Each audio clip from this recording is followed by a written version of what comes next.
السلام علیکم معزز ناظرین، کیا آپ جانتے ہیں امریکہ کی نیندیں کس نے حرام کی اور انقلابیوں کا ہیرو کیسے بنا؟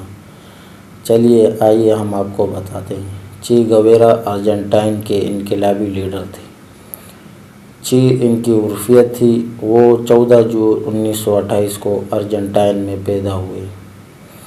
بچپن سے دمے کا مریض ہونے کے باوجود وہ ایک بہترین ایتھلیٹ تھے اور شطرنج کا بھی شوقین تھے۔ اپنی نوجوانی میں وہ کتابوں کا بہت زیادہ شوقین تھے۔ اس کی خوش قسمتی تھی کہ اس کے گھر میں 3000 سے زائد کتابوں پر مشتمل ذخیرہ موجود تھا، جس سے اس نے اپنے علم میں بہتر اضافہ کیا۔ چے گویرا بنیادی طور پر میڈیکل کا طالب علم تھا۔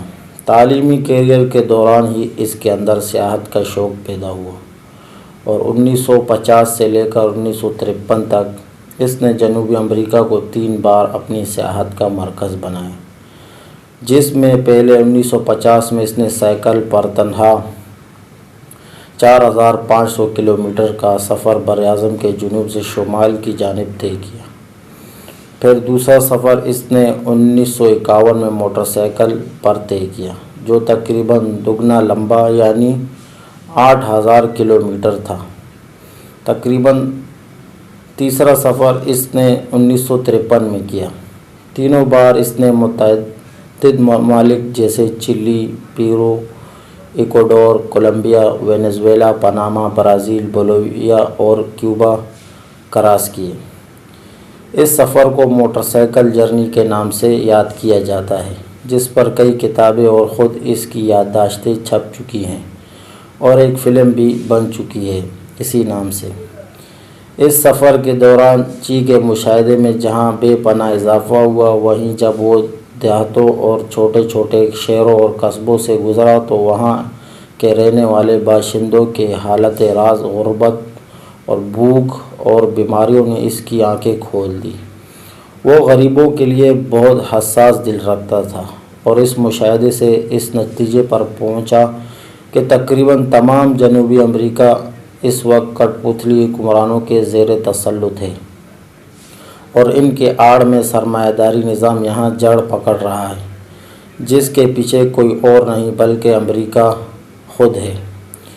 وہ اچھی طرح جانتا تھا کہ یہ دونوں یعنی سرمایہ دارانہ نظام اور اس کا سرپرست امریکہ کبھی غریبوں کے دوست نہیں ہو سکتے اور ان کی تسلط سے اس خطے کو آزاد کرانے کے لیے اسی اپنی تعلیم چھوڑ کر انقلابی راہ اپنانی پڑے گی۔ اپنے تیسرے سفر کے دوران وہ گوٹے مالا پہنچا، جہاں کے صدر گزمین کے خلاف امریکن CIA سرگرم تھی تاکہ اس کے حکومت گرا کر اپنی پسند کا کٹ پتلی حکمران بٹھایا جا سکے، اور اس سازش میں وہ کامیاب بھی ہو گئے، جس پر نئی امریکن نواز حکومت کے خلاف مختلف کمیونسٹ گروپ سرگرم ہو گئے۔ چے بھی ان کا ساتھ دیا، مگر جلد ہی وہ اختلافات کا شکار ہو گئے اور گزمین نے باغیوں کی سربراہی کرنے کے بجائے میکسیکو کے سفارت خانے میں گھس کر پناہ لی، جس سے اس کی بحالی کی تحریک کمزور پڑ گئی اور حکومتی کارندے اور ان پر بھاری پڑ گئے۔ چے نے بالآخر لمحے تک مزاحمت کی، مگر بالآخر اسے بھی اپنے سفارت خانے میں طلب کرنی پڑی۔ چے گویرا 1954 میں میکسیکو چلا گیا۔ وہاں 1 سال تک جنرل ہسپتال میں الرجی کا شعبہ سنبھالنے کے بعد 1955 میں اس کی ملاقات کیوبا کے نئے ابھرتے انقلابی لیڈر فیڈل کاسترو کے بھائی راؤل کاسترو سے ہوئی، جس نے اس کی سوچ سے متاثر ہو کر بعد میں اسے اپنے بھائی سے ملوایا۔ اس ملاقات کو اگر چے کی زندگی کا نقطہ آغاز کہا جائے تو بے جا نہ ہوگا۔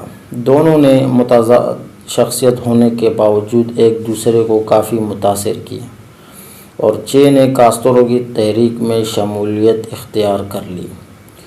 دونوں کا نشانہ امریکن نواز کیوبن حکمران باتیستا تھے، جو ملک کو دیمک کی طرح چاٹ رہا تھا۔ یہ تحریک تقریباً 4 سال چلی۔ اس دوران چے نے باقاعدہ گوریلا ٹریننگ بھی لی اور اس میں بہت کامیاب رہا۔ کاسترو بھی اس کی قابلیت اور ڈسپلن سے بہت متاثر تھے۔ یہی وجہ تھی کہ کچھ ہی عرصے میں اسے اپنا دست راز بنا لیا۔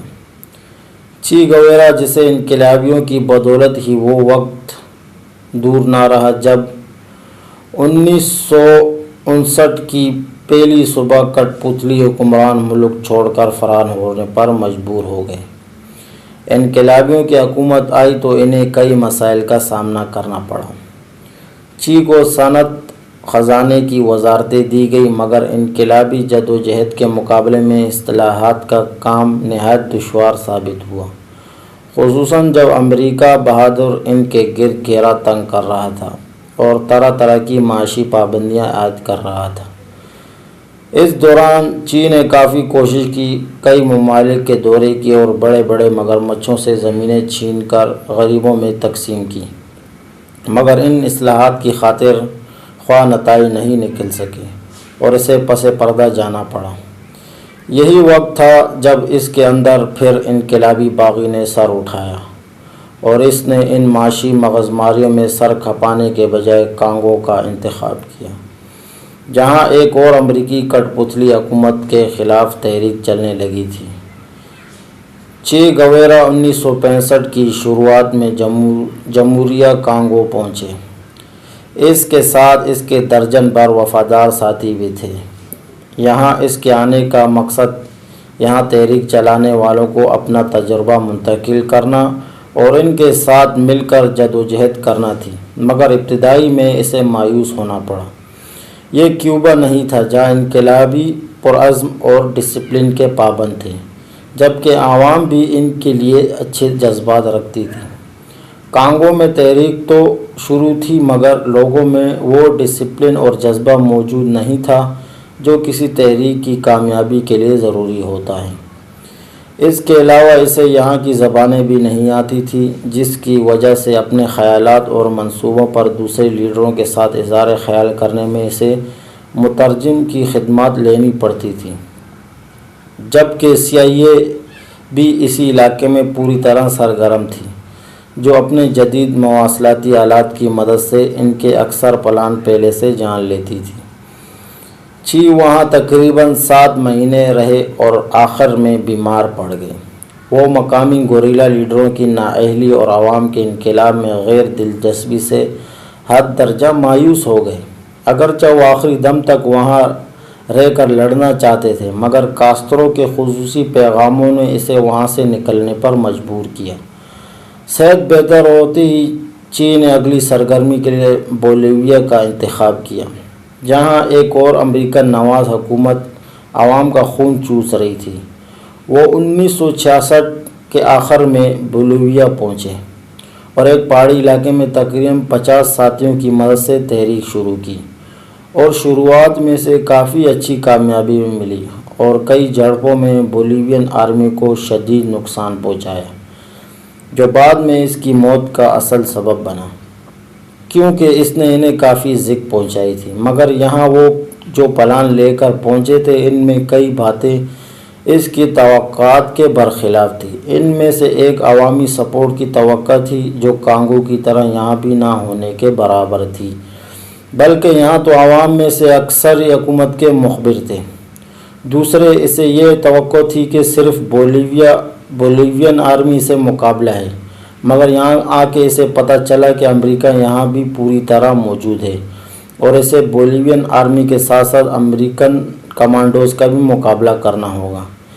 اس کے علاوہ سب سے بڑا دھچکا اسے یہ پہنچا کہ کیوبا کے ساتھ اس کا ریڈیو رابطہ منقطع ہو گیا اور یوں مزید سپورٹ کی توقع بھی نہیں رہی تھی۔ اکتوبر 1967 کی صبح ایک مقامی مخبر نے قریبی فوجی اڈے پر چی اور اس کے ساتھیوں کے ٹھکانے کی اطلاع دی، جس پر فوج حرکت میں آ گئی۔ امریکن CIA، جو کانگو سے اس کے پیچھے ہاتھ دھو کر پڑی تھی، اس آپریشن میں بولیوین افواج کی بھرپور مدد کر رہی تھی۔ پھر پلان بنا کہ چی اور اس کے ساتھیوں کے گرد پہاڑیوں میں گھیرا تنگ کیا گیا۔ تقریباً 1800 فوجیوں نے اس مشن میں حصہ لیا۔ CIA انہیں گائیڈ کر رہی تھی۔ چی اور اس کے ساتھیوں نے اگرچہ مقابلہ کیا، مگر وہ مٹھی بھر تھے، جلد ہی مارے گئے۔ چی زخمی ہوا اور گرفتار کر لیا گیا۔ پھر اسے پوچھ تاچھ کے لیے نامعلوم مقام پر منتقل کر لیا گیا، جہاں اگلے روز شام تک اس پر کئی بار کوششیں کی گئی تاکہ وہ منہ کھول سکے، مگر بقول ایک فوجی کے زخمی ہونے کے باوجود چی بالکل مطمئن بیٹھا ہوا تھا اور کسی گھبراہٹ کے بغیر سب سے آنکھیں ملا کر انہیں گھور رہا تھا۔ اس کی آنکھوں میں ایسی رعب اور چمک تھی کہ ہم میں سے کوئی بھی اس سے صحیح نظر نہیں ملا پا رہا تھا۔ آفیسر آ جا رہے تھے اور اس سے پوچھ تاچھ کر رہے تھے، مگر وہ کسی سوال کا جواب نہیں دے رہا تھا۔ البتہ اس نے اپنے لیے تمباکو ضرور طلب کیا جو میں نے اسے فراہم کیا۔ اس پر وہ کافی خوش ہوئے اور میرا شکریہ بھی ادا کیا۔ پھر جب وہ 2 دن تک اس پر مغز ماری کرنے سے بھی کچھ حاصل نہ ہوا تو اس کی رپورٹ صدر کو دے دی گئی، جس نے کسی ممکنہ پریشر سے بچنے کے لیے اس کی فوری موت کا حکم صادر کر دیا۔ CIA چاہ رہی تھی کہ اسے پاناما منتقل کیا جائے تاکہ وہاں ان کی اسپیشل ٹیم اسے مزید تفتیش کرے، مگر صدر کو ڈر تھا کہ اگر وہ فرار ہو گیا تو شاید پھر ہاتھ نہ آئے گا اور اس کی حکومت پھر خطرے میں پڑ سکتی ہے، لہٰذا اس نے اپنا حکم برقرار رکھا۔ آرڈر کی تکمیل کی گئی اور اسی شام اسے ایک شرابی جلاد کے حوالے کیا گیا جو جنگ میں اپنے 3 ساتھی کھو چکا تھا اور چی کو ان کی موت کا ذمہ دار سمجھ رہا تھا۔ جب وہ چی کے سامنے پہنچا تو چی نے اسے اکسایا۔ وہ ایک آسان موت کی توقع کر رہا تھا، مگر شرابی جلاد نے پلان کے مطابق آڑی ترچھی 9 گولیاں برسائی اور اسے بڑی اذیتناک موت سے دوچار کیا۔ ان کا منصوبہ یہ تھا کہ چی کو واپس اسی مقام پر پھینک کر بعد میں اعلان کیا جائے کہ وہ مقابلے میں مارا گیا، تاکہ اس طرح ٹرائل نہ کرنے کے الزامات سے بچا جا سکے۔